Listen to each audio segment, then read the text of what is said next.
La voix de Tatiana lutte contre l'inversion de valeurs, l'intelligence au service de la nation. Na Pesibino Mbote Bandeko Balandi, Reaco News, Télévision, Télé News, RDC. Désormais, Bokolanda Bisso na Libre TV, Bandeko Balandi, bo s'abonner massivement parce que ba signaler chaîne Nabiso Télé News RDC, ils allaient vraiment menacé. Toko Senga na baignon sobolinga maman Tatiana Boke. Baïke ko s'abonner massivement na nouvelle chaîne YouTube Oyabiso na kombo ya Libre TV. Désormais, Bogolandanga na Reaco News Télévision, Bogolanda Bisope na Télé News RDC, mais aussi Libre Télévision TV parce que Kokoso Ezali Awa na Télé News RDC. Bo s'abonner massivement, mesdames et messieurs, et Tumbana Biso Ezalaka Nenge Bolandara Biso Nenge Bozo partager ba émission Pesa Pesango que maman Tatiana aye lisusu na Libre TV po teto sombiti nyamakanisi na maye Matalimbo Kanabiso, République démocratique du Congo. Mbotama elamu na bakongo mani banson baye.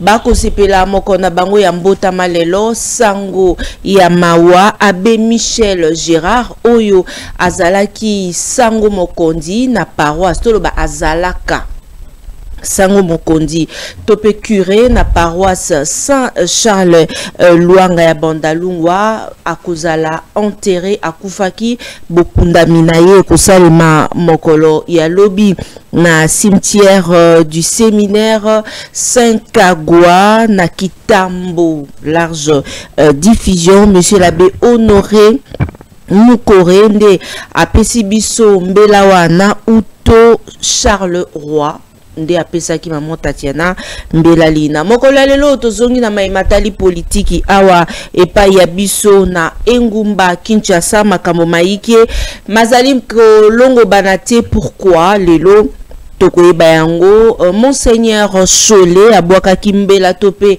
apesa ki ba éclaircissement sur comédie oyo ya coup d'état oyo bato ba koluka kosangisa yango epa ya tata ya milimo cardinal Ambongo babwaka kimbela tokolobela yango mokolo ya lelo basusu balobite Vital Kamerhe na moto ya Assemblée nationale mbutu ekomi. Qu'est-ce qui se passe na mambi ya Uganda Rwanda nini yango poto mingi quand le pouvoir accuse accusaka plus le Rwanda mais ya bimisima solo Uganda ekobunda pene ya Rwanda. Projet nyonso oyo epesamaki mosolo lancé août 2019, aucune poursuite judiciaire et pas il y a Nicolas Kazadi mais va suspendre émission ya Israël Mutombo bosso na politique officielle yepe à l'obité à kolandelate. Qu'est-ce qui est caché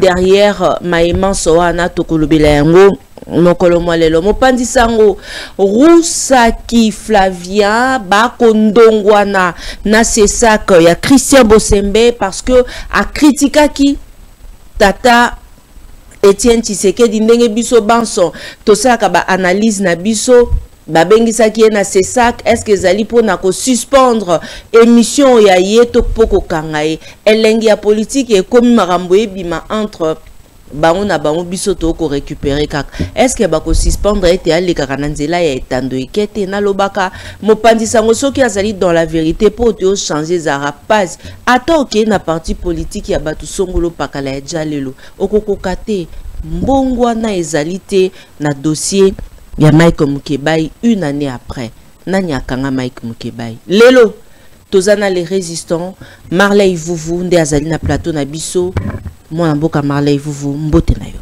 Mbote mama Tatiana Osango, mbote na bakongo mani nyonso, mbote na bato nyonso bako sibir ba intolérance, ba injustice à cause ya amatérisme, ya crise de leadership ya na sommet ya mboka. Mbote pe na ba fanatique nyonso ya ba leader ya ba parti politique parce que plusieurs ceux qui pas peuple baza ba leader parce que ce que j'ai compris et la diaspora et bato to za la katiawa il y a que le fanatisme qui règne.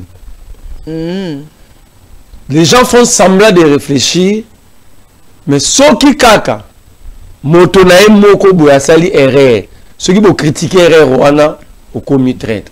Donc lui, il est fanatique. Tu ne peux pas critiquer Moto Yalingi. Donc, Tikalaka à place au Yal. Il faut ça la Or, le pays ne peut pas avancer comme ça. Quand on vous pose la question de tous vos leaders, qu'est-ce qu'ils ont eu déjà à faire ou à proposer pour nous faire avancer le pays? De tous ces leaders, si vous calculez, ils ont 60, 65 ans, 40 ans, ils ont 50, 40 ans, 45 ans, 30 ans. Il y a carrière dans la gestion publique, dans la politique, dans les institutions qu'il y a. Mais, si on a des bateaux, besoin défendre, quelque chose dans l'opposition, non pas dans le pouvoir lobby. Non pas dans le pouvoir. Si vous allez dans l'ensemble, ils ont tous échoué. Ça dit cette classe politique a échoué. Ça nous demande maintenant l'énergie à Sika, le leader à Sika, le paradigme à Sika. Pour remplacer l'échec du paradigme, nous sommes la limite. Voilà aujourd'hui. Au Ligolos de la fanatique, l'Assemblée nationale est composée de 80%. Il n'y a pas de jeunes, mais aucun jeune n'est capable de pour non, ce système a montré ses limites. Nous prenons quand même le courage de vous remplacer parce que nous devons faire les choses. Donc, tu espérais le côté par rapport à tout ce qui se passe. Mais moi, j'étais contre le slogan aux jeunes voter jeunes, c'est un vide. C'est de l'escroquerie pure et simple. Et le renouvellement classe politique, c'est de l'escroquerie. On ne renouvelle pas la classe politique selon l'âge. On renouvelle la classe politique en créant les rapports de force intellectuels. Okay. Ça veut dire là où ces gens ont échoué, nous amenons un programme alternatif. Eux, là, voici ce qui devait être fait. Là où il y a les antivaleurs, vous amenez le valeur. Là où il y a l'inconstance, vous amenez la constance. Là où il y a l'absence de l'idéologie ou idéal, vous amenez l'idéal et l'idéologie, la doctrine. Mais ici, ce sont des slogans jeunes voter jeunes. Pour nous, on a 21 000. Tant qu'on a jeune, on n'a aucune intelligence. Donc, Marley, bureau définitif, il y a Assemblée nationale, et Vandaki, Uto, Mokolo, il y a lobby, Bakongomani, Basusu, point de vue na yo ezali nini, ilu Uto Mokolo lobby le leki, sengeto le bayango bongo. Point de vue na yo ezali nini, na choix oyo ebimaki, parce que vote wana, moto azalaki candidat, ezaki candidat unique, il y a majorité présidentielle, ezalaki Vital Kamerhe, Ponayo, Olanda qui ba discours au pesamaki à Yambo. Il y a Vital Kamerhe. D'abord, to banana choix. Il y a Vital Kamerhe et puis to rokenali suku parce que Sengeli to Tchelabino en image. Choix Vital Kamerhe pour nayo 15 ans après, à Zongi Lisusu n'a perçoit. Au monde de le Sénat est comité sacralisé. Il y a des jeunes de 31 ans, des jeunes de 32 ans. Dans la chambre, il y a des sages. Dans la chambre, il y a des expérimentés. Au monde, il y a des papa qui nous élèvent. Il y a des Sénat. Ça dit que va travailler, vivre au Bimba, à une retraite dans l'administration. Il prend maintenant l'expérience à acquérir dans l'administration, à même mis en Sénat pour aider à l'Assemblée nationale dans la seconde lecture. Mais moi, j'ai 31 ans, moi, Peter Gazadi, sénateur.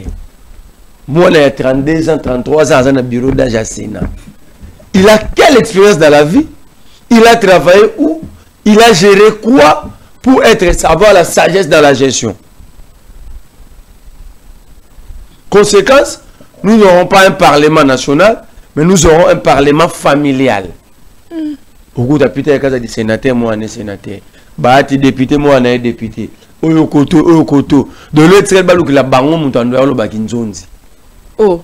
Mais oui. Mais bakinzonzi balo bango na ba makamba. Mais ça c'est ne plus le coutume. Mais justement, ça sous parlement, c'est comme parlement familial, le parlement national. Parce que au coup ta papa na bala na bango ba député, ba papa na bala na bango ba sénateur.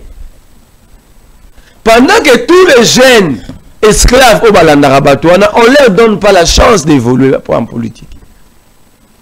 Au moins, la jeune Moyaka, on s'est dit qu'il est intelligent. Il défend Bat, il défend Kamere, il défend Bosso. Mais ceux comme la mambo sérieux, intelligence, il préfère même aller prendre. Moi, on a bon même sous Batangati. Et sous Batanga Malongati. Bachiwana. Faut des années. Il y a bateau qui continuer à soutenir. Parce que ceux qui vont soutenir sous Bangoté, ils vont se sentir seuls et isolés. Mais elle va vendre un sali à moi, mais ma chaîne, ma TV pour $100, $200, parce que défendre, parce que expliquer bateau. Les jeunes n'ont pas combattre pour leur épanouissement pour aider le pays dans l'évolution. Bango Bayara Kout Batman, Bayabisia Lobate a créé, pour voir que ce sont des jeunes intelligents, a créé Yango Yemoro na plateau pour défendre Bahati, pour défendre Mosso. Mais intelligence, on nous a créé, défendre le mal, il faut être fort et intelligent. Ténacité, on nous a la mentale, on a la fort. L'intelligence, on a la bien. Mosso a bien. Caméra a bien. Mais sur le commune ici, Kabalou. Bazoyo ba pèse un poste moi raison pour aider le pays d'intelligence wana, na force mentale wana pour pays évoluer. Ba on peut sayoter pour vous dire que vous êtes des esclaves. OK. Vous êtes des esclaves. Vous êtes des travailleurs, des domestiques d'une famille, de plusieurs familles. Batuto mon ya AFDC na baza bana misala ya libota ya bahati. Bato mon la partie à Kamere, baza bana misala ya famille ya Kamere. Bato mon la Pamboso, pas Jean-Pierre Bemba. Baza bana misala ya ba famille, ils sont pas des politiques ni des communicateurs. Soit si Vital Kamere. N'est pas Vital Kamere. Moi j'ai comme l'impression échouer au Congo égale promotion en poste. C'est-à-dire Kamere n'a rien foutu depuis qu'il est politique. Ah bon? C'est le loro Kamere comment ya solo na mboko. Pourquoi j'ai choisi Kabila? Kamere était président de l'Assemblée nationale. Il y a 15 ans. Il était là. Bala Kisanga, d'abord avant d'être président de l'Assemblée nationale, il faut être député. Kamere étant que député, quelle était sa production parlementaire? Moto ya Kamere, moi, Kisanga, règlement intérieur, il y a 2007, le membre du bureau et assemblée a reçu la proposition de loi ne peut pas agir comme un parlementaire. Kamere n'a jamais travaillé comme député. Mais basala kakuna ba ko sepela te Moïse. Bazon sepela po ba ko na ba 400 000 ba 40 000 dollars émolument invisible zongi, c'est ça la force de Kamere. Vous pensez que Bazo c'est pour caméra Zamaye les caméras va changer les choses? Non. Bazo c'est là pour moto a yebindenge ba yiba kamisolo ba créer lango ba rubrique lokola ba invisible ba nini la caméra à Sambaki ba innocenta ye. Te ba innocenta été. Félix Tshisekedi tata mokonza loba boye. Tango ba ko sambisa caméra. Yé pas bané ko sala ba enquête na ye. Eza ba enquête ya justice te. Alors, il y a une journée dans Top Congo. Il y a une enquête à justice. Il y a une enquête dans Ngaï. Et là, il y a une caméra innocent. Il y a un coup politique. Donc, cela veut dire par ricochet, c'est tu sais qui a maté, qui a piétiné la justice congolaise dans cette affaire. Parce que Bazouzi Baloba et Kamere a condamné à détournement. Pas condamné. Un jour, le président nous dit. C'était le 18 décembre, avant l'élection, simulacre. Le président Moïse Abinga la cause à Congo manifeste le babosolo. Ngaïnde na saki banquette na ngali banda ya Bazouzi. Na monique Bazouzi bakangie pamba. Izaki makambo politique. Là, il accusait le FCC. Mais si on Félix, c'est retourné bon. Il y a le besoin coup politique. Bon, 100 jours rien.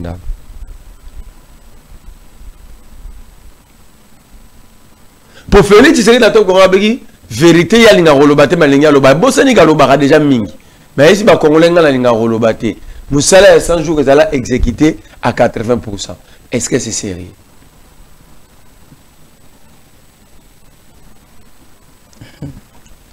Kamere wana alungwe papa dans semaine na soit pas ça salarié aloba yango na procès na bingai Kamere bisika tunaleka. Sauf si c'est vraiment président, avec beaucoup de sérieux, Kamere ne pouvait pas sortir. caméra lobby ngai bisika tuna leka na sala makamu ya malamu yoka place caméra sala na côté ko zo misolo à l'état ko saka na habitant nazaki député président de l'Assemblée nationale allez poser la question au député nazwa mbongo ezaki destiné na fond ya secret ya recherche ya parlement bi recherche parlement sala ko ke luka ba information pour na ko ba ministre ni osa musa mabe ko sala ba mission parlementaire kotinda ba député pour que notre service pour ça l'enquête na société boy ya une solo ba député fa ba sala musala mboka bi ça musala puis il y a contrôle il y a commission rubrique à salaire invisible c'est ce qu'on appelle détournement. Il a dit devant tout le monde à procès. Donc ça veut dire que Kamere devait être jugé non seulement pour le détournement à faire à 100 jours, mais il devait aussi être jugé parce qu'il a accepté devant tout le monde qu'il détourne l'Assemblée nationale. Donc il y a contre. Aïe Kokoma, ministre de l'économie. Ah oui. Le marché économique dans le Congo est très là où il a instable boité sous avant Kamere. Banda caméra, il y a une année pleine. Bon, la qui s'en va placer caméra a réussi ça. Qu'on maîtriser l'inflation à Pamba au marché. Caméra comme ma président, ministre économique, $, sur la bourse à 23. Il quitte le ministère, il y a économie. Attribution à combien à 28. Oh, il a échoué tant qu'il y a $, à combien? Il a échoué. Donc, au Congo, maintenant, ce qui a échoué, c'est qu'on s'allie bien. Maintenant, la méritocratie égale à l'échec. Donc, ce qu'on a le droit de jouer sur celle Moussa Nomabe, de la pression au Congo. Quand même a échoué devant Bisou. À quel qu'on loue à Masangwawa, à Koki Oyana Monti. Mais là, nous montons le canal presse à Zoloba. Caméra, c'est là qu'il soit, Tolou Kamasangu, pour Colon à Masangu, et ça la 7 mois. Pour le nini, mon jeune n'est esclave. Il vient, il trouve un au cause à Mobimba pour défendre mon toit détourner. Pour la souka n'a que mon caméra va payer $200. La culture de maïs, ce sera 3 mois, pas 7 mois, messieurs. Zwa morso otini la ngonde ko Zulu mdayamba ki lelo muta caméra wana. OK. Alors bila yenta meko Zulu azwa extrait ya mutu wana apesa obo coller yango bo publier. Moto a caméra lobi lelo qu'il tire en maïs ce sera 7 mois. À cause si peuple. À cause la culture de maïs prend 3 mois. Tout ça pourquoi Azui cerveau à immigrant on a liboumou à vraiment défendre indéfendable Abimi Zoba. C'est le but de Zoba. Abimi Zoba, pourquoi un adage français Lobaka, quand on défend le mal, on perd l'intelligence. Maman Tatiana, la culture des maïs prend 3 mois. Que personne ne vous trompe. Très bien. Donc, à l'homme, on a dit que c'est mis à Kitoko pour aller défendre la caméra na échec. Bon, caméra, elle a une massangouti. Avec une semence. La semence, elle a un ballon. Et la semence, elle a place de bimela. Et bimela, elle a mon gâteau à faire ma maman mida caméra. Châtier. N'imba moko ya bato ya caméra lobité boko saka 500 tonnes à maïs wana basala ki ngoutewe. Avec quelle semence? Bah on a facturé à mis dans son semence. Dans semence ya mosolo ya biso moko ya mboka et pesi ce qui va y 500 tonnes ou après 3 mois. Caméra l'accès que moi si nango exactement la culture de maïs prend 3 mois. Bah l'accès facture ou a mis dans châtier à son maraba semence. Ndengeni na mida tango bakangaka caméra na 200 jours amida bagazaka na secteur ya immobilier. Atikala jamais koloba gazaka na secteur agriculture. Et mobile na comme ministre économie alongo la immobilier a une agriculture et dans la question ba semence na mbongo na biso ya masangu yepe akomolo na masangu. Yo na baba ta caméra ministre intérieur pour maman mida ko moteka ba tenir ba policier. Pour elle, on a 100 jours à combien le secteur immobilier. Elle a l'économie à combien de bilanga. Caméra ministre de la défense bien intérieure pour maman mi dako monter ka batenia ba soda na ba police. Maman mi dazana e commerçante au sani. Na bi na commerce on sala magana chaque secteur on bana zwa. Ce que le quoi comme président assemblée nationale noter ka ba veste. On na mi dako tu fais ça ba veste. A ko mo peut-être ka ba meuble ya ba bureau pour mo bali na ya ko mo zwa na mbongo à l'état. Donc, dans un état sérieux, Kamere ne peut plus rentrer là-bas. Et puis, Kamere, ce n'est pas un homme d'État. Un homme d'État a géré un poste avec la même abnégation. Différence ni nyoko sala na yetango kolobate azali homme d'État avant la première ministre j'ai comment Bougoumes il va aller son souci d'État d'homme d'État de travailler pour faire avancer son pays son État. On ne sert pas le pays simplement au sommet. Kamere n'est pas différent des Koulouna et des coupeurs de route. Ah, faut pas dire ça. Mais c'est ça la vérité. Asa président et à l'Assemblée. Oui, je n'en disconviens pas. Nous allons rendre bonheur. Mais c'est ça son comportement. Il est sans dignité, sans image. Kamere peut nous expliquer où est-ce que on a besoin de 100 jours et qu'il y en a. Tu vas dans Congo, tu vas dans 100 jours, mais on peut fabriquer.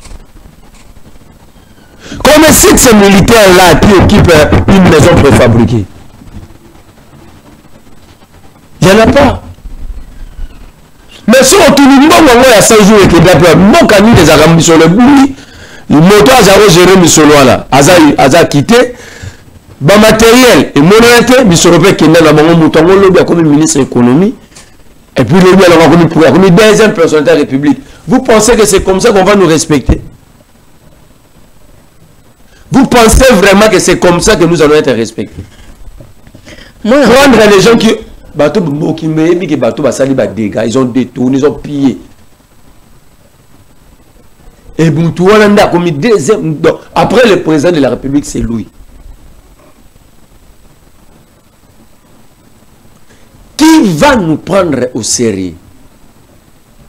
Très bien. Aujourd'hui, Pepe Mbosso. Bon, lui, il est juste jaloux, il y a Papa Wemba, il y a Baba Viviane Foué. Banda Mona Batouba Koufa na scène. Il n'y a pas l'ingara Koufa na scène. Et ça va comme suspense. Et ça, véritablement, moi, je ne parle pas de Bossembe. Bossembe, bah, si je tire, il y a Kuna. Il y a un suspens des éléments tombolicolo, c'est ça que je vais sous financement l'État. Pour apprécier mes solos, pour c'est ça que Komagi. Est-ce que vous avez la preuve que c'est ça que Komagi, c'est ça que Komagi. Pour ça, mon document va publier. Parce que le publier le document sur Robin Abat. Même Ram a peu duplicataire, ils allaient souster. 6 mois de paiement. Ce que c'est ça, 7 mois de souster. Le CESAC n'a jamais été terni, désacralisé, qui sous le choléra sous Bossem. Ça reflète même pas l'image, il y a une institution appuyée à la démocratie. Mais moi, Namboka Roussa qui peut suspendre. Non, Maramou Roussa qui a l'oba qui Roussa qui m'a lobby à monter. Caméra image est ali. Caméra m'a lobby à l'époque peut perdre. Pendant la campagne, nous avons des cartouches. Par exemple, tiens, tu sais que tu vas ça un mot indemniser Batou. La vidéo est dans un téléphone. Très bien. Tous on a nous maloba. Dans la vidéo de telle caméra, Akiza et tiens, tu sais qui dit. Tant qui n'a pas perdu. D'avoir détourné Mbongo, il y a Kabinda, il y a le caméra l'a dit. Après, Aloba qui va cartouche contre Tshisekedi Etienne. Et ça est belé. Maintenant, vous êtes tant que historien du présent. Et tant que journaliste, n'a fait que rapporter les faits.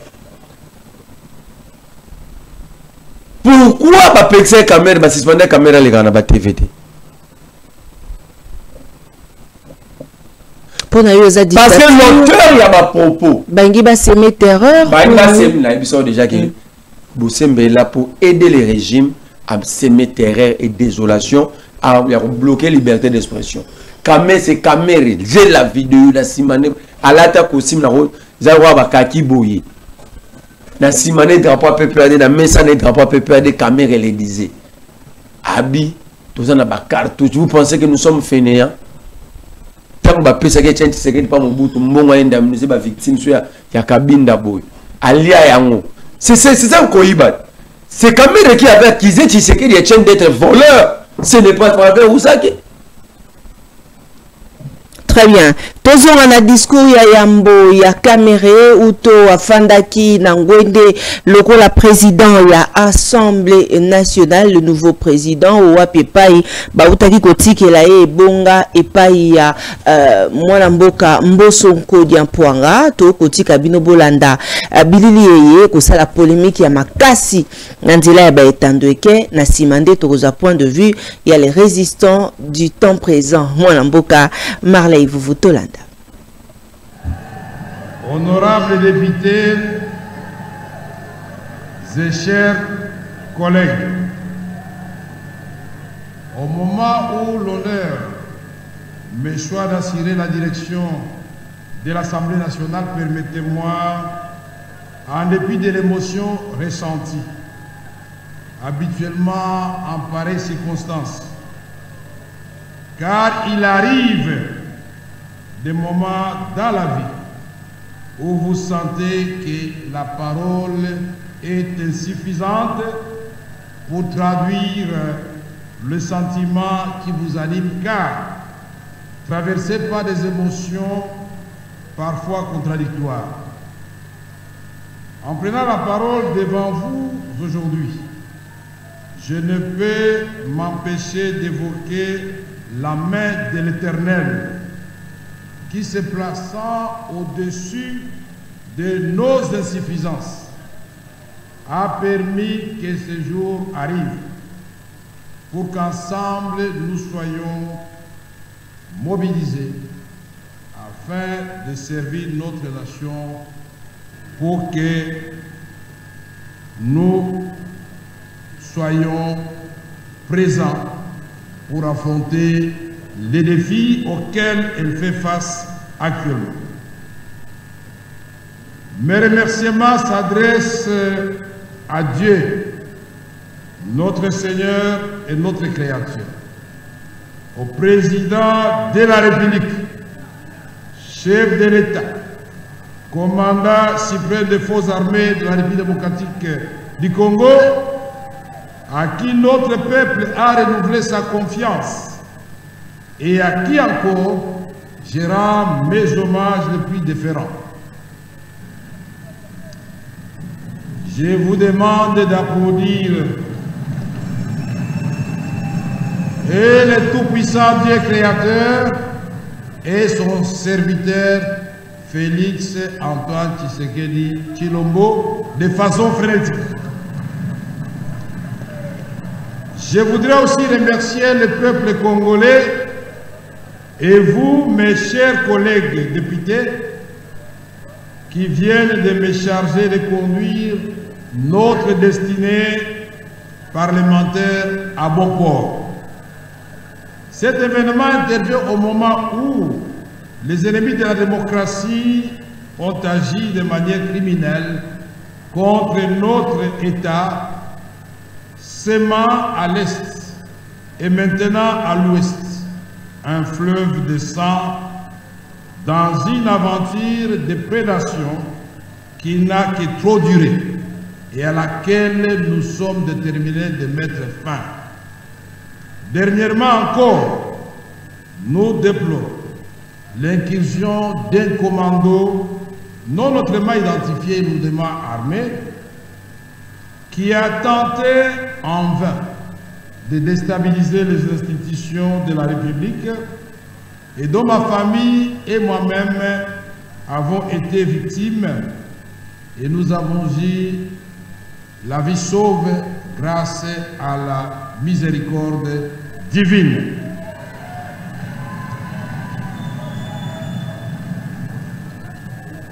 Le psalamiste le dit bien: celui qui demeure sous l'abri du Très-Haut repose à l'ombre du Tout-Puissant. J'ai dit l'Éternel, mon refuge, et ma demeure, mon Dieu, en qui je me confie. Psaume 91. Et je vous recommande aussi le psaume 23. J'ai conscience que le moment n'est pas approprié pour évoquer cette question capitale de l'insécurité à l'Est. aggravée dans cette partie et à l'ouest, qui sera au cœur de nos préoccupations quotidiennes pendant cette législature qui commence sous le signe d'une grande espérance. Comment ne pas saluer l'exercice démocratique minutieusement mené par le bureau provisoire et spécialement le savoir-faire du président Mbosso Christophe. Grâce à ce jeu démocratique, nous avons aujourd'hui un bureau définitif équilibré où les critères de la géopolitique et de la représentation suffisante de la femme, comme l'a souhaité le président de la République, ont été respectés. Je dirais que c'est pour la première fois dans l'histoire parlementaire de notre pays où le président de l'Assemblée nationale, naturellement, qui tient le marteau apparaît comme l'arbitre, à 3 femmes et 3 hommes, à tous les âges, les jeunes et les sages. C'est extraordinaire. Je dirais que j'ai beaucoup de chance de vivre ce moment de l'histoire. Honorables députés, nous devons afficher l'unité. Et cette unité ne peut se refaire là où elle a été fusillée que par la reconquête de la dignité et de l'honneur, de la noblesse qui accompagne le travail parlementaire. C'est pourquoi je nous invite à plus d'abnégation et de sacrifice, car être parlementaire, se doit d'être vécu comme un devoir sacré et non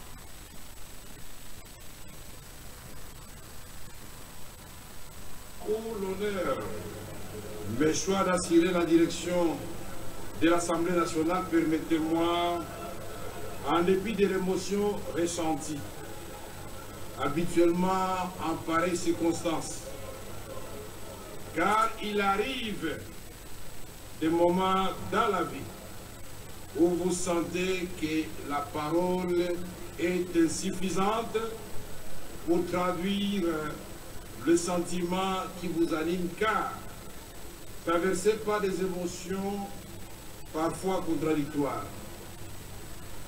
En prenant la parole devant vous aujourd'hui, je ne peux m'empêcher d'évoquer la main de l'Éternel qui, se plaçant au-dessus de nos insuffisances, a permis que ce jour arrive pour qu'ensemble nous soyons mobilisés afin de servir notre nation, pour que nous soyons présents pour affronter les défis auxquels elle fait face actuellement. Mes remerciements s'adressent à Dieu, notre Seigneur et notre Créateur, au président de la République, chef de l'État, commandant suprême des forces armées de la République démocratique du Congo, à qui notre peuple a renouvelé sa confiance et à qui encore je rends mes hommages les plus déférents. Voilà, tozongi na plateau na biso ya Télé News RDC, Réaco News Télévision, désormais libre télévision, TV, bolandaka biso vraiment, bandeko balandi ekosala biso, malamu mingi po te bozalaka bayike. Kamere azali kobenga ba député te sengeli bazala na unité, ndenge abwakaki pe abakisi lisusu te sengeli ba sacrifice esalema pote ba demeurer aux côtés ya peuple wanambela et bwakamaki na ba lisikulu ebele oyo salemaki uto mokolo ya lobi loleki na mambi maye matali bovandi ya ye na ngwende pe moto na moto amonaki ba ebanso wana oyo babimaki kasi mwana mboka Marley vuvu ba koloba te discours wana ya Vital Kamerhe et qu'on risquait et créer l'issue malili ya koleka au sein ya union sacrée. Point de vue na yo. Madame Liboso, union sacrée zakate. Oh, comment ça? Politique, union sacrée zakate. Mais zali plateforme. Mais bazalaka ni na F90 ni mokanda moko l'état pesa bango bazala. Déjà c'est un problème bateau bazo prétendre représenter l'état mais bazana une incapacité totale. Il y a se conformer à l'exigence à l'État. Bazaka na CHT, barata na F92 à Pambati. On a Liboso. Yami balé. Déjà Vital Kamerhe na Tshisekedi ezo mona na ke ekubeba awa. Bazo mona marambu ya insécurité na est na lisu mon côté. Pour na Kamerhe le plus grand agresseur c'est l'Ouganda. Pour na Tshisekedi le plus grand agresseur c'est le Rwanda. Donc, Batouba se préparer scénario Kamerhe Kabila et Gozonga Awa. Ah bon? Parce que tant Kamerhe Azoloba est à Ouganda, tu sais que du temps on a ça qu'on m'a tapé pour ya Kolobeza Rwanda.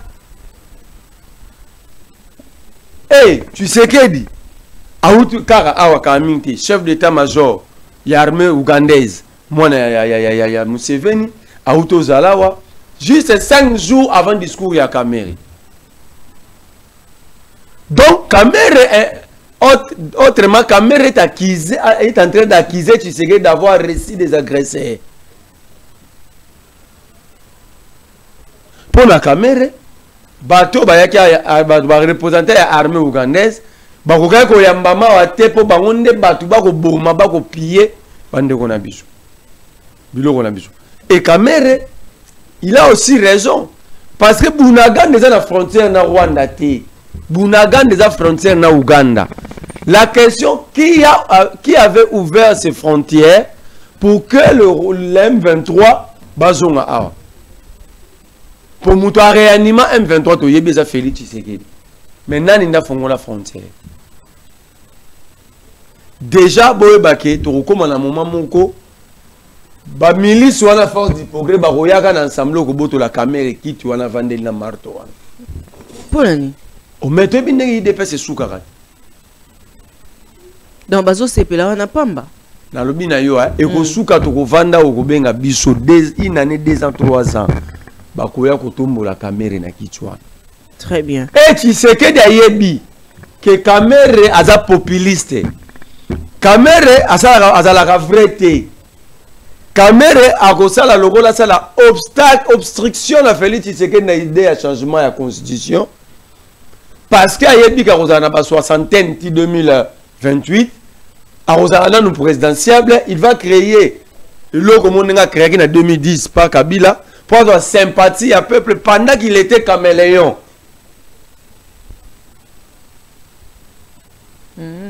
On met sous Kabila, tout le monde pensait que Kamerhe était de l'opposition pendant que Kamerhe était avec Kabila.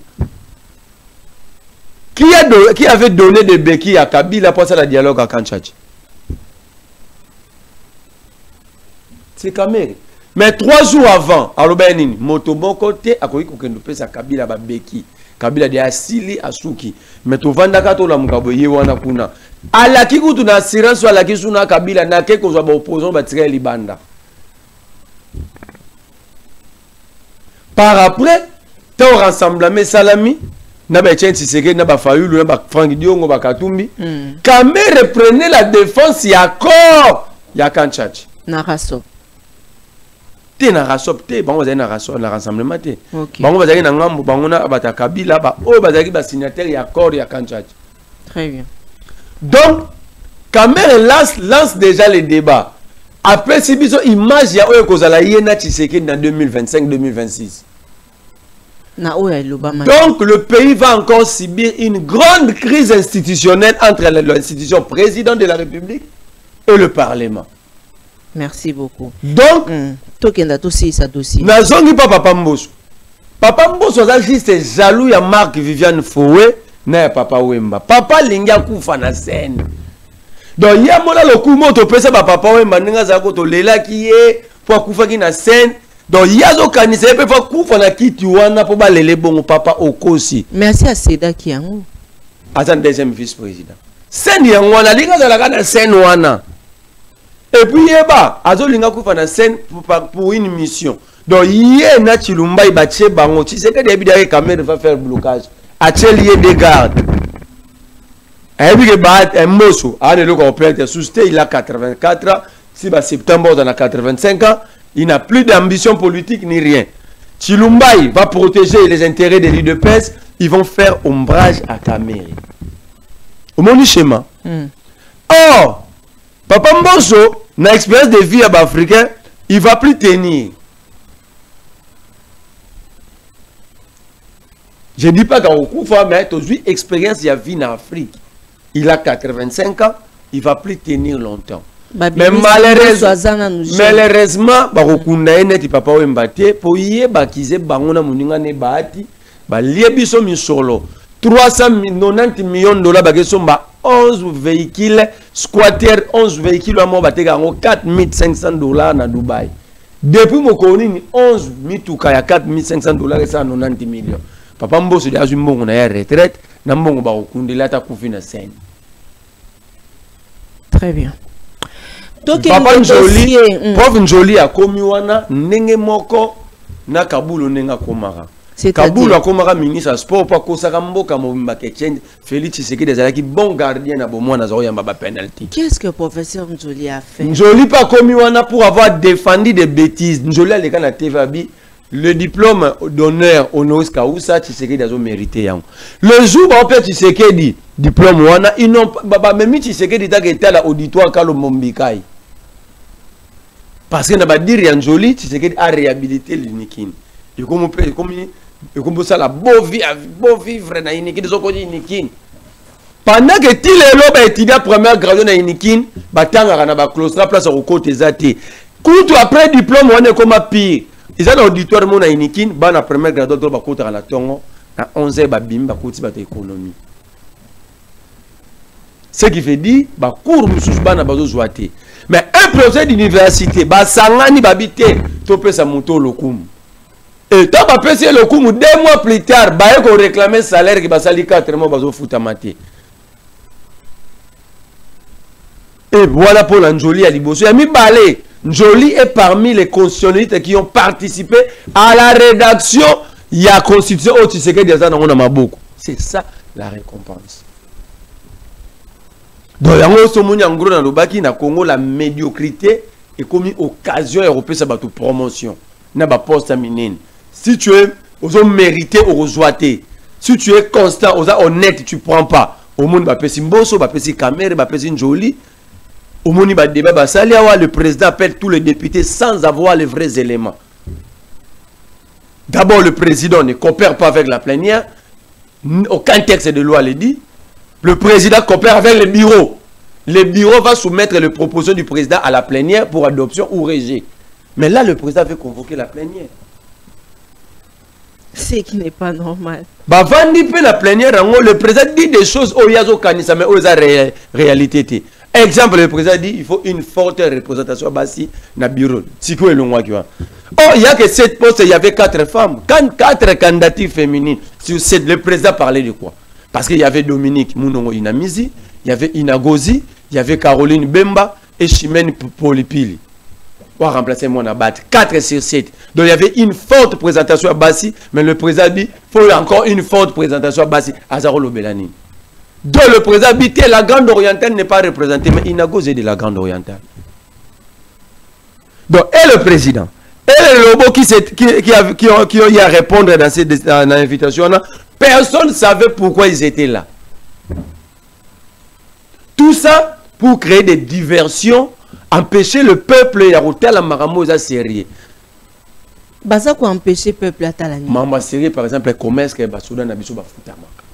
Commerce que parce que l'insécurité, aussi tant que tout le monde a tracassé, c'est de l'insécurité. to ya wana tongo wate ba kozwa mituka ya batu mais document ba kozwa mituka wana la police ba document ba comment ba véhicule abandonné mais ba kozwa véhicule muta côté osomba kisi na pharmacie c'est ça véhicule abandonné et ce roqueta la ba recette ya la police on trouver que ba mituka tout futa ba 200 000 mbongo wana ezate et kendaka wapi mais grave oyoki rapport ya cour des comptes mituka la police la police a coopérera na ba indien so ba libanais. Vous savez dans quel état nous sommes? La police a donné ça la COP Shida, ne va kinoa Shida na ba libanais. Pour rationner ba kinoa. Au moment la police fait la bike ba kangi ba moto ba lobby, ba moto o erosion ali sous to kuti lo ba police ba mosala no mosala. Et vous venez, vous me dites que nous avons une police professionnelle. Le problème ici, les policiers, les militaires, ils ont des conditions bien. Okay. Il faut le mettre dans de meilleures conditions. 5 ans dira, tu sais qu'il n'a jamais doté ni l'armée ni la police. Très bien. Va poser la question aux experts militaires. La dotation pour un militaire, ça dit que PC Munduki. Au moins, ça qui a un monde qui a un monde. Vous PC sous kilote, t-shirt et armé, vous PC tennis, vous PC botti, vous PC chaussettes, vous PC sparadra, vous PC alcool. Parce qu'un militaire doit être capable de couper il sait les soigner dans le premier soin. Mais si vous PC et l'ambana likou. Wana dotation, bana ba soda batanga wapi. Bana ba policier batanga wapi. Bon hôpital militaire à la police comment cher comment utiliser na ba policier mutu na ba soda na la bive na moi policier ado préférer moi na que traitement libanda qui na hôpital à la police ngaso habillé so aye kuna ba 5 600 000 700 000 ba benga salaire ya soda solde to ya policier solde parce que le reste ya vie na est pris en charge par l'état mais awa soda futa classe pour la bande awa soda futa soins médicaux. Soldats à la cantine populaire, soldats qui sont dans moins cher. Na mitu na ba masanga ngo balo na kana kanya makasi zibateke la rangwa. Ba ko pesa ngwa te ba soda na kankokolo. Allez voir les conditions de blessés de guerre dans l'hôpital à Caen. Dans l'hôpital à Babenga Bobila Dawa. Tu rebenga bambe tu pesa bambe to mabende. Musi ya pa mezate. Ok, l'hôpital à Caen, serein pikrane de moi, j'ai acheté 2 fois. Bah serein na ba pikrane pour na ba policier, pour na ba soda. La kete la moto zo bela asaka accident, mais soda zo linga zo tonga piki et pikrane za tena serein no hôpital wana ya Kankoko. Kende na ka ufumula. Ka ufumula na ata toilette ezalaka te na okawana. Alors, vous venez nous dire que nous avons une armée professionnelle, oui, en termes de parce que pour nous, l'armée professionnelle et moderne, il y a 3 éléments. Premier élément, le nombre d'hommes. Le nombre de militaires, il faut représenter 1% de la population générale à pays. Donc, si on a 100 millions d'habitants, il faut dans l'armée, il y a 1 million d'hommes. Deuxième élément, donc là, c'est les ressources humaines. Deuxième élément, c'est la prise en charge sociale et la formation. Quelle est l'école de la police dans Banzango, c'est pas une formation courez à rater. C'est très grave. Ah ouais, dans Banzango, courez à rater, bah ça, le groupe est reloué, bah cotiser pour la carburant. Mais bah après ça, bah on va carburant. Bah là, il va appeler ça en solo. JICA, fondation japonaise. La fondation japonaise. La formation de la police, simple carburant dans le groupe électrogène, il faut bah porter bah japonais bah la biso. Banda quoi ba policier dit quand le fungula ba bongisa ngo ba ya ba tsaka ba fondation ba brique. OK. Oh ba policier ba sur la bazola la libanda mibali na bangonde ba na kwa mutu. Quelle est la force ba mibali na kwa mutu ba ozana ngo ba défendre mboka tant que zo fusango na téléphone que moi c'est là la libanda na bana. Au point de blesser des guerres pour abandonner bango betia bango liboso ba sodo boza baza apte à être utilisé. Soda na mona Mouningala kendaki bitumba kata lokolo azata na musi ya 2 cm. Merci beaucoup. C'est là. Kenda parce que très bien il y a tout na motuna Marley vuvu na yambaka yo na koyeba to fungola mwa liboke yango na yambaka yo tangu oyo quand lufungula ezikaka bilili mosusu etambolaka ezalaka ya somo moyen te to tia yango na nzela ba etandoike ezalaka te mais juste après to kaka sango te ba koya po te ba bongisa mais ngazaka wapi ngala vanda ya onde to ko kama mais la jeune biso tendo ko mona ba mama na bazolo la tilo libanda na bana à la place ba tonga ba ndaku so bimi na nenga wileri ko to bakangi batol ba che bazo tonga morgue oh donc ba ziki banda ko ziki mais bango ba préférer ba tongela ba policier mort donc ils ont déjà des armes eux ko couvre mikolo koya bazo luka de place ba no cha bango mais c'est très grave ça. Non Batouana le meilleur métier dans un état c'est le métier à mais on peut au tchèpe à maison pour fabriquer soit 21 000 $ quand un député bêta on a ton téléphone tout ça l'exercice mbangwa bêta na to au divisé yango na 250 000 soldats policiers soldats jouara donc un député touche le salaire de 500 et quelques policiers. Vous parlez de la sécurité dans un état comme ça, mais déjà réussi déjà à 60 000 $. Bêta yango. Bon, ça la calcul parce que voilà le nombre de policiers aux compte dans le salaire et Moutoumoko, taux de militaires. Non, comment est-ce que vous parlez de la sécurité? La tracasserie ne va pas prendre fin. Parce que moto ça la mundu qui botiki nanzala. Moto la mundu qui botiki nanzala, libozo ba civil. Okoko va na terrasse na Kinshasa ça mona bana ba soda ba yakosenga. Basa ba soda ba la ba policier ba yakosenga. Ba moko ba blessé de guerre. Soda ou le coup moi katani lokola pesi bo moinae pour na mboka oyo de voleurs qui ne donnent rien à ces pays sont riches ici. Mais soda wana okomona penza ayepe azobenga ngai boye mokonzi na liete depuis tongo. Et puis boza na bato benga ba leader ba ministre baza na mboka oyo. C'est triste hein. Basi ba soda na bana ba soda ne ba komonsa la kindumba. Okoleka kotaka kokolote okuta bana ba soda ba obunda ba okata ba koyiba. Mais ils n'ont pas commis le niveau là parce que l'État est défaillant. L'État appelle ça le coup, police, militaire. Merci beaucoup. Marley, s'il vous plaît,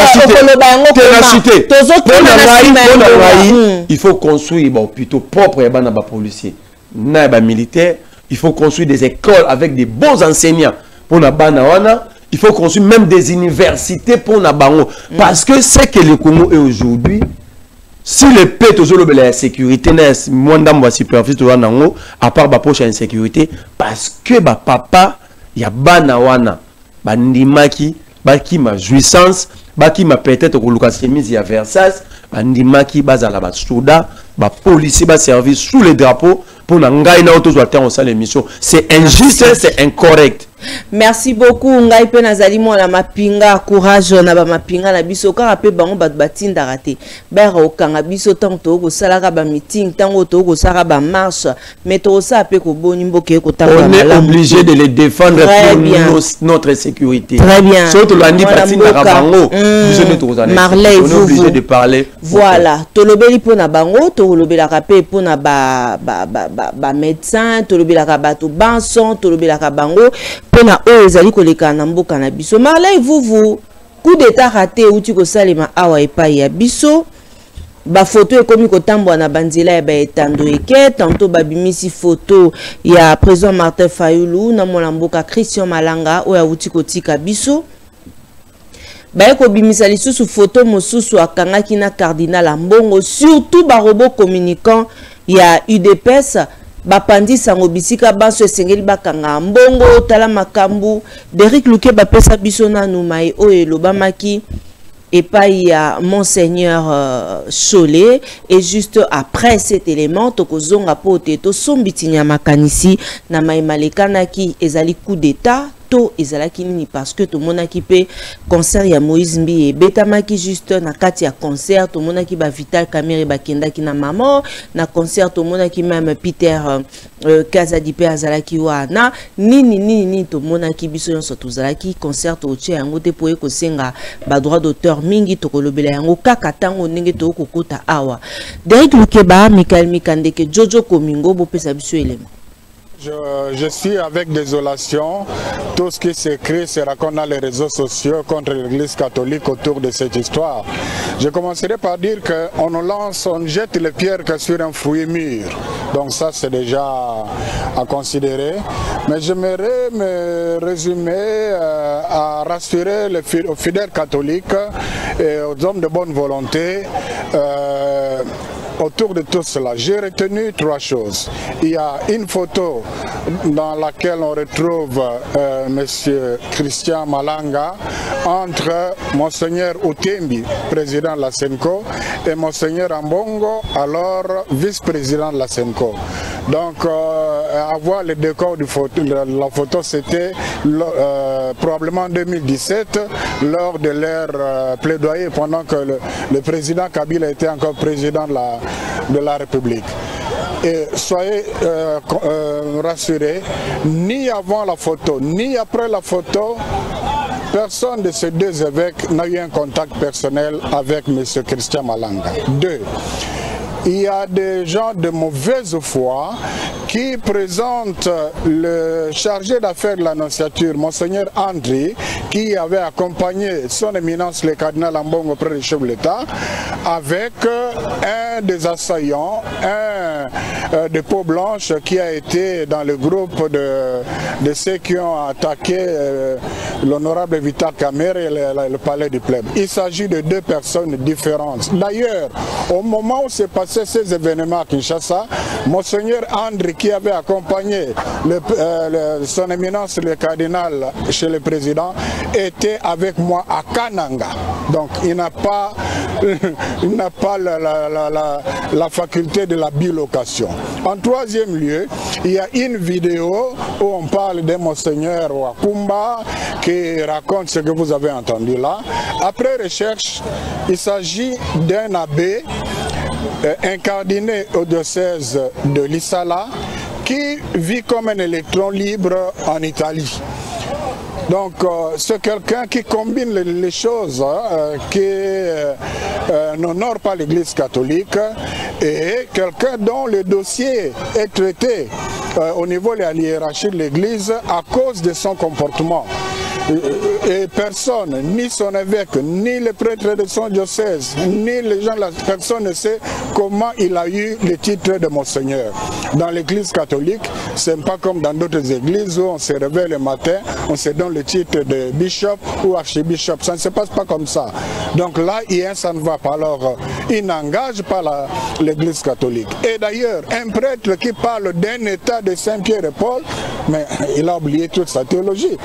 Donc, cet ordre de Saint-Pierre et Paul, tout ce qui est allé sur le net, ça ne se retrouve nulle part dans la liste des ordres de Saint-Siège. Donc, tout est fausseté, fausseté, fausseté.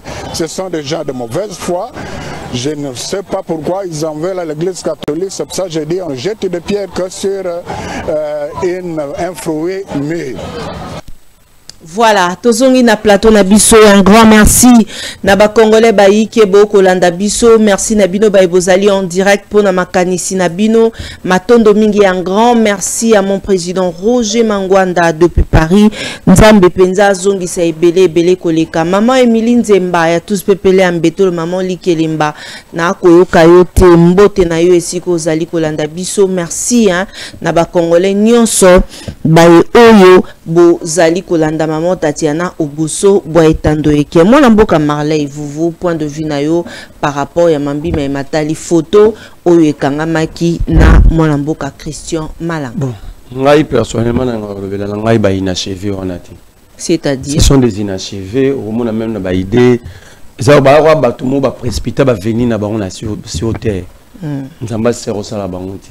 Parce que s'il faut juger le cardinal aujourd'hui, parce que Monseigneur Chaud vient de le dire, que c'était à l'époque d'abord, Ambongo Zaki vice-président Senko.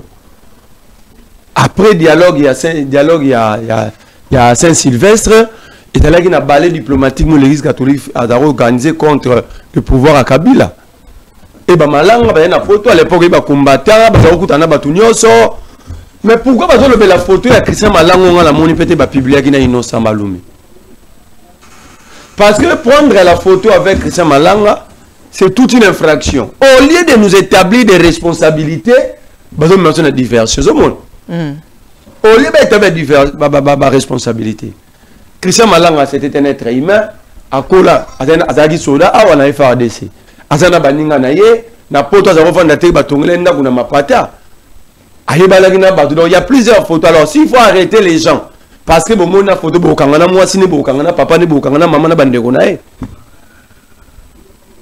Donc c'est pas kanga photo na maman mwate kaka legume, bokekanga maman wana.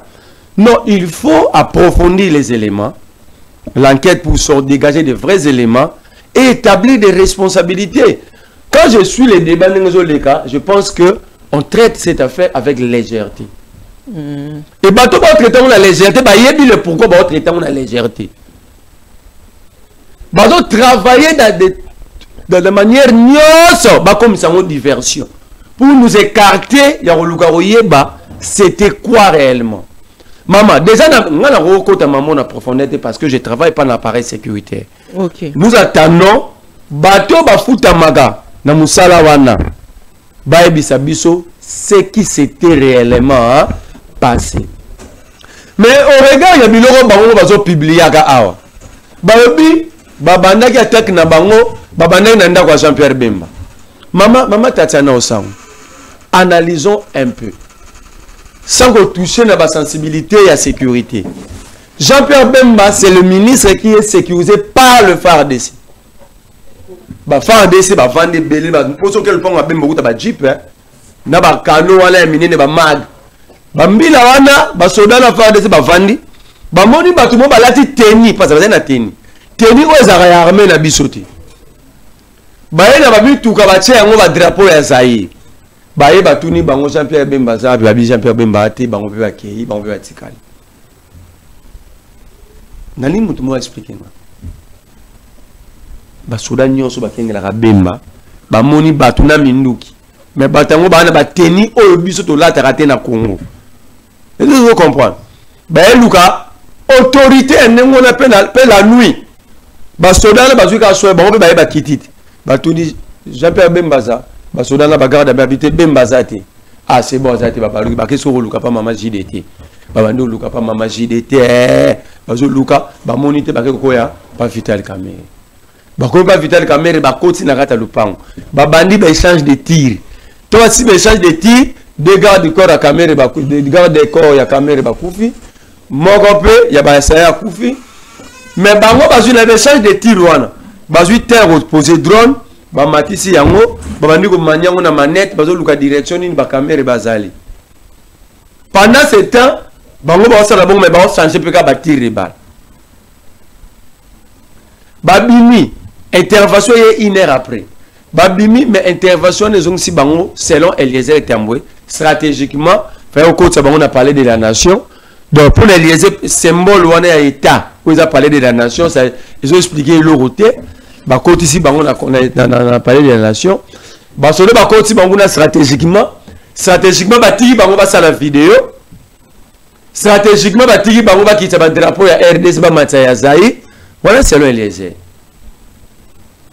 Non stratégie zala ki ba côté on a parlé de descendre les drapeaux il y a république pour mataya musuzu et Eliezer c'est que ça signifie.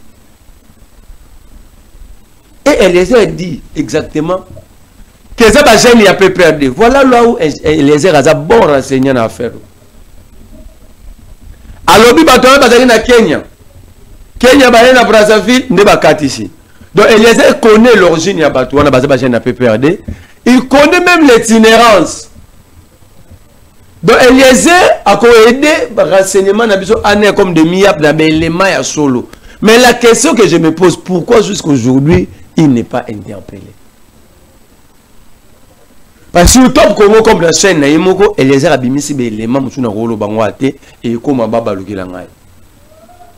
Mais la question comment est-ce que Eliezer ba bengi atate comme renseignant ne fisque na landa yigili alobi faut ba kanga Jean-Pierre Bemba DG AG ya année na général numéro 1 à demi-ap. Mais à sauter mutu na bango IDPS Peter Kazadi le patron est service one.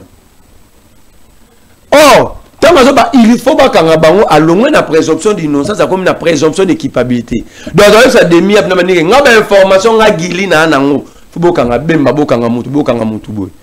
donc, pourquoi Guili n'est pas interpellé?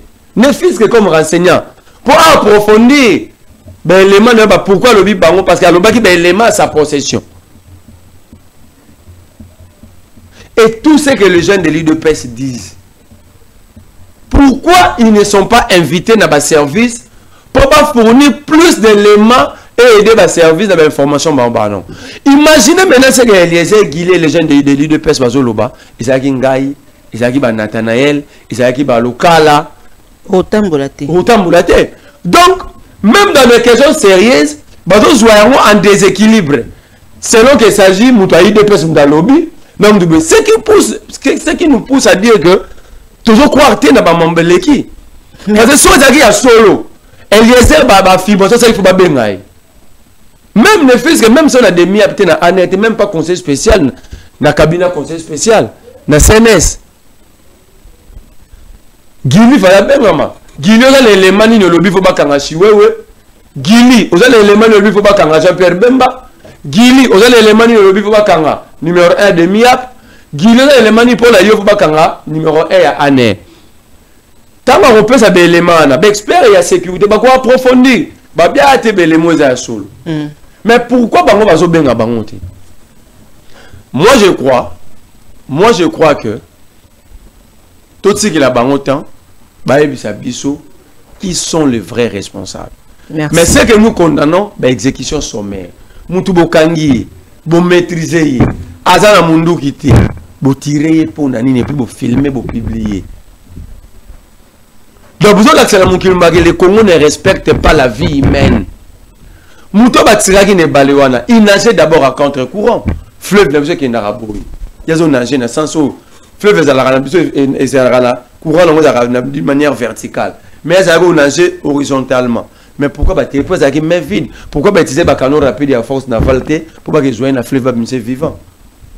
Au début de ce musée, et quand tu bilinga, parce que Mouto tout va pointer comme assassin principal, Rachidi, était abattu.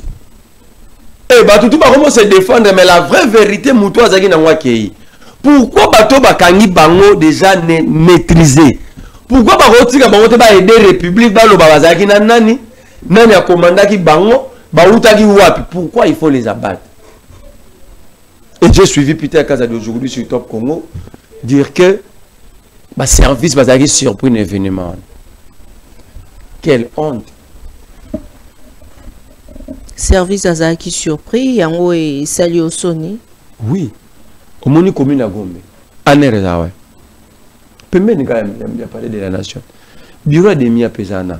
Quartier on a mon bon événement Salamakiana, il y a que des services. Il y a que des services. Baba Tamba Mapangu tout Zawana. Ils ont sécurisé. C'est le quartier le plus sécurisé à ville à Kinshasa. Ceux qui dans le quartier où on a des services qui distrait. Bazaki sécurisé plus tard que la lobby. Vous me donnez maintenant raison à ceux qui disent que le pays n'est pas sécurisé. Bon, on a mal au coup pour sécuriser. Nakimboala. Très bien. Vous avez appelé la raille. Ceux qui placent au bout de Bangomo Bavanda. Mais les services, selon le ministre Peter Kazadi, les services ont été surpris. Ce que dit Bango Bazalate, c'est comment? C'est qu'ils ont rassemblé les sous-collègues. Mon amboka Marley, vous voyez, l'obité dossier à suivre. Tokomi na Mambi Matali Nicolas Kazadi, combien même va faire et bima qui est belé awa sur détournement et autres. Peter Kazadi, pardon, Nicolas Kazadi, allais-je dire, Tessikoyo Azali interpellé, le komoko et salémité. Et le konini auto kangala mukuse pour tout ces missions. Yaliboso, on attendait que le bureau définitif fasse la mise en place. Okay. C'est le premier défi à Vital Kamerhe. Il doit montrer au Congolais parce que demande à procurer un quota qui déjà avant Yakomawan. Très bien, Mikandeke. Donc, Vital Kamerhe a le droit au Congolais que lui ne protège pas, ne fait pas obstruction à l'action judiciaire. Il doit autoriser parce que, grave. Au moins, il rapport au DEP à ça, les choses.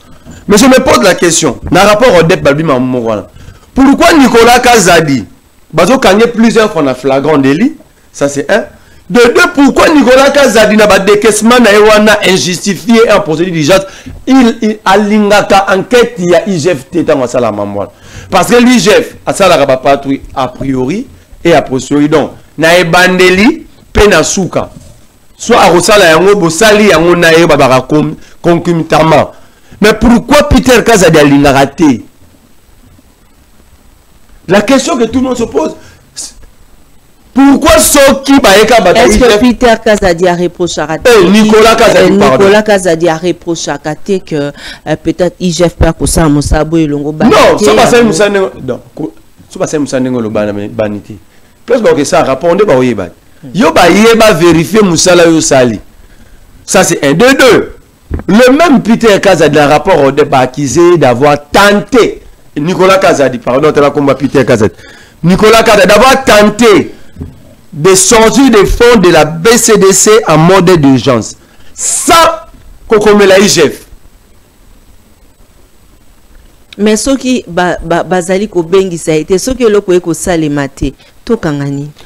Tout c'est la justice parce que par exemple Nicolas Kazadi est expert maintenant en procédure d'urgence.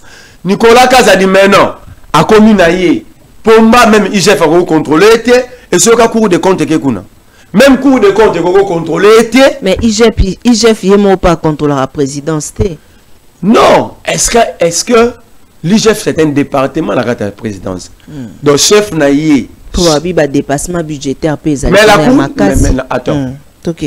IGF déjà faut évacuer la présidence de la République ou le président de la République comme institution n'intervient pas dans la chaîne de dépenses. OK. Exécuter rappel va projet va travaux. 2-3 travaux mais tant où IGF a le même membre communier. Ah tozo ya pe boto moun ba lampadaire. C'est là de temps où IGF a le même membre communier, c'est membre présidentiel. Tant où Gilles Lingette a le même membre il y a 40 millions au ton anniversaire Mujimai. Et ça a exécuté. Quand la présidentielle avec l'homme à 50 notes techniques. Tant où Lingette a le bari marambuya il y a une école construite dans Mujimai avec 6 salles de classe à 14 millions. C'est ça qui exécuté la présidence non. La présidence soit. T'as la lettre et au dep mambelobi. Poto kende na souka pas comprendre bisou. Observatoire de la dépense publique. Communiqué numéro 007 au dep bar mai bar 2024. Nicolas Kazadi dans ses œuvres pris la main dans les sacs à la banque centrale. Yoka Momakuni. Des sources de la banque centrale du Congo. Micro. Des sources de la banque centrale du Congo. Madame Mouchengezi, directrice des opérations bancaires et monnaie, a été arrêtée, conduite au parquet général près la cour de cassation, interrogée, mise sous mandat de dépôt, donc mandat d'arrêt provisoire, pour avoir fait obstruction à la procédure édictée pour l'exécution des dépenses publiques pendant la période d'expédition des affaires courantes du gouvernement. Donc, on a cours Nicolas Kazadi pendant que interdire bango biloko wana, il y a profité dans moment où nazo bimisara misolo à l'État. Yoka suite. Enfin, l'IGF examine pendant cette période toute dépense en procédure d'urgence avant paiement au guichet de la Banque centrale. L'objectif étant d'empêcher à cette période de paiement en urgence des dépenses telles que la dette intérieure. Donc, n'a pas paiement de dette intérieure. Nicolas Kazadi, celui par exemple l'État, il y a un déficit l'État sur 40 millions. Nicolas Kazadi, il faut 16 millions. Donc, le coup là, 40%. Il y a qu'un à 60%, il y a un entourage naïe. Et à ce salaire, en mode d'urgence, et la période où il va expédier ma affaire courante. Et cela a limité cours de compte de l'IGF va contrôler. Entre-temps, regarde maintenant regarde la criminalité.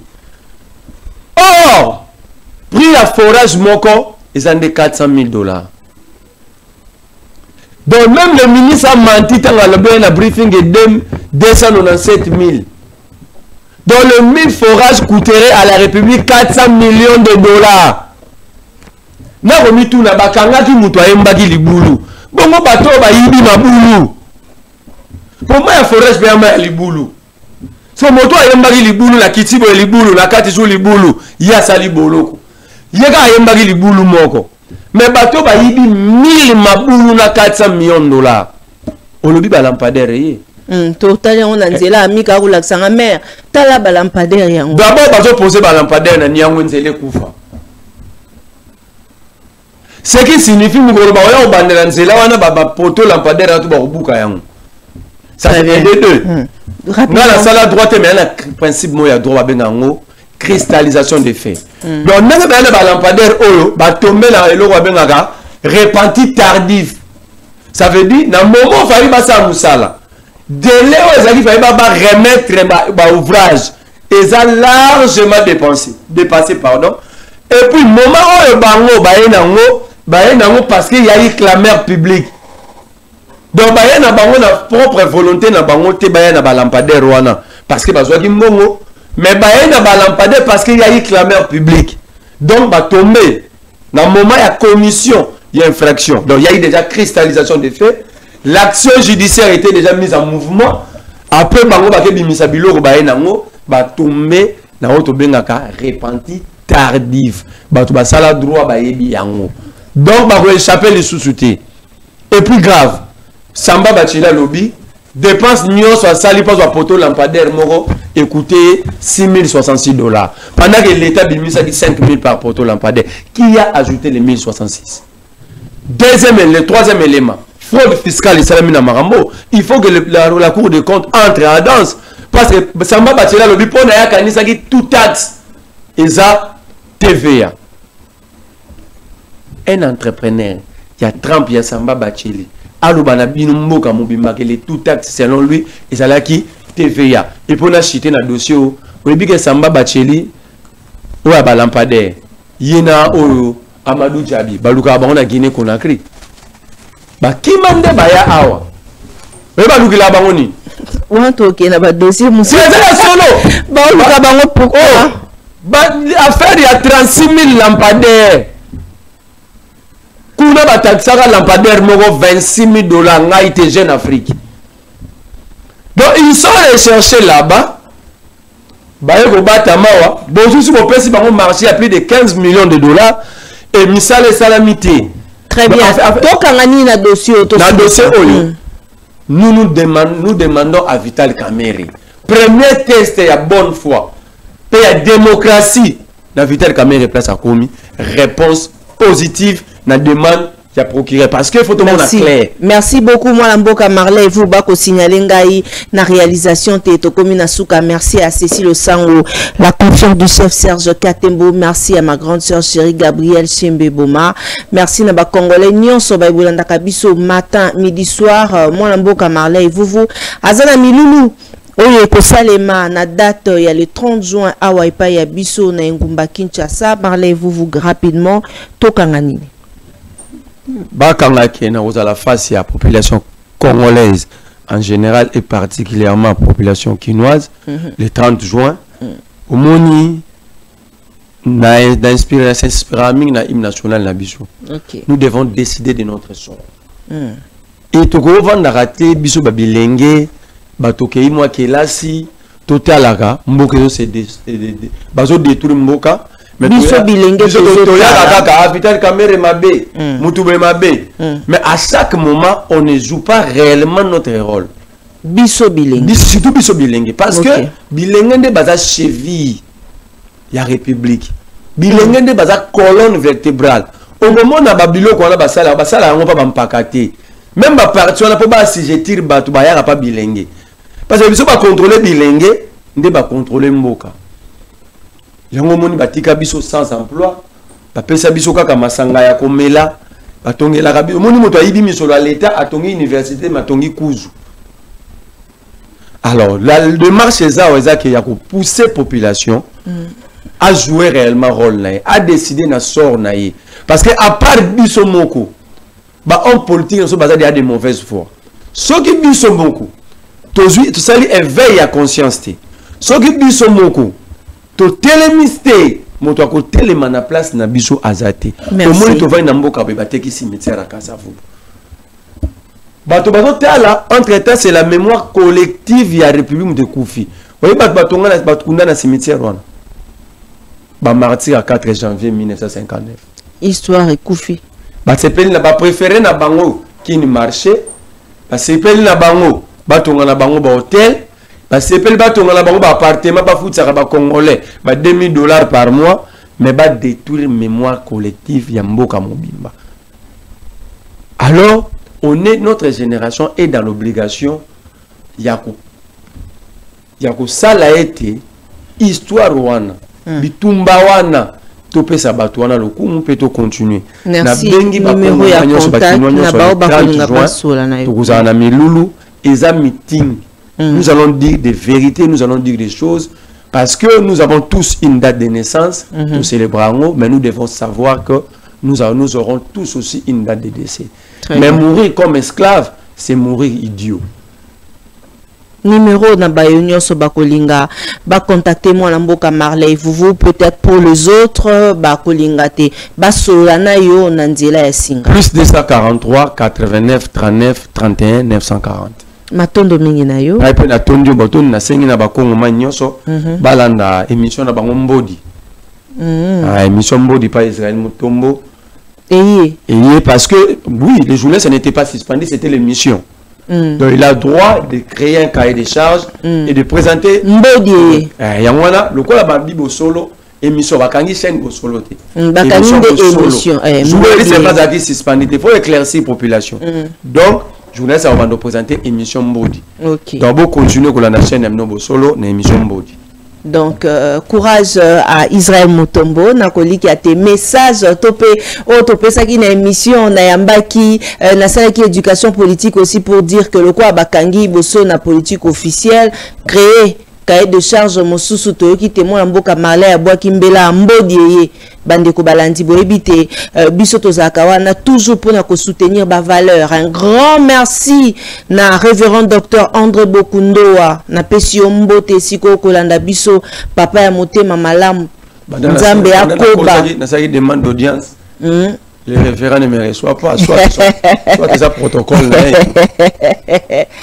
Mbela Ekomi, un grand merci na révérend docteur André Bokundoa, un grand merci également na ba Congolais nyonso ba ebolinga kolanda maman Tatiana Tongo midi pourquoi pasteur Maurice na pesio mbote esika ozali matondo mingi na bandeko nyonso ya SCC bandeko nyonso ya Ecclesia catholique boye bate maman Tatiana alinga rabino mingi ba partenaire fidèle ya maman Tatiana bandalunga de cœur na lingi bino nyonso mingi. Merci na colonel Donald Yoke pour na nyonso ko sala pour na biso. Un grand merci également na ba nyonso bo sepelaka kolanda maman Tatiana boko ba toujours kolanda biso pe bo partager ba vidéo na biso ya mimi live feta mokonzi import export toujours yo ebikara ndenge ezalaka na tondi yo botondi ba partenaire nanga ba euro dans l'ombre ya maman Tatiana bino banso na pesi bino mbote esika ezwami bino bo kolanda ya bino maman Tatiana awa nde totie litono. Merci à l'équipe rédactionnelle d'Eric Loukeba le maestro. Bon s'abonner massivement à Libra TV. Ezali nouvelle chaîne YouTube oyo yepambate Télé News RDC balandi biso kuna awa boko bandaka kolanda biso mais bokende mingi ko s'abonner kuna maman Tatiana Borozoye retour pe à moi na mboka Patrick Local a kozala pe na ba émission na wana na kati parce que boyebite Télé News RDC Libre Télévision ezali ba chaîne partenaire ya maman Tatiana ya on a seng na binote bo s'abonner massivement. Un grand merci na ba Congolais nyonso et bientôt mon fils a totalisé 14 ans. Joyeux anniversaire à mon fils Emmanuel. Mami t'aime beaucoup et na bande onanga nyonso osalanga bien ba vœu na bino vraiment pour na moi na biso ou 14 ans. Eh maman Tatiana na koli. Au koli ici. Na kolisi ah vraiment nzambaza bien na tondi bino banso botondi ngai na bino tokutana tete sango pe a resepela mokone mbotama le 1er juin. Joyeux anniversaire déjà d'avance à ma grande sœur chérie oso sango le 6 juin Juin. Nzamba pambola bino nyonso na linga bino mingi. Balobaka l'église et la presse sont au milieu du village, mais la voix de Tatiana lutte contre l'inversion de valeurs. Vous dit que l'église est le corps du Christ, Christ est vérité. Alors l'église et la presse sont dans la vérité. Na tondi bino banso botondi merci. Na bao nyonso pe bosambela ra mingi po na émission na biso. Ba bosambela ra po na maman Tatiana, bosambela ra pe po na etumba ya mwana mboka Marley. Vous vunde bongo tokutana bino mokolo ya lobby. Au revoir.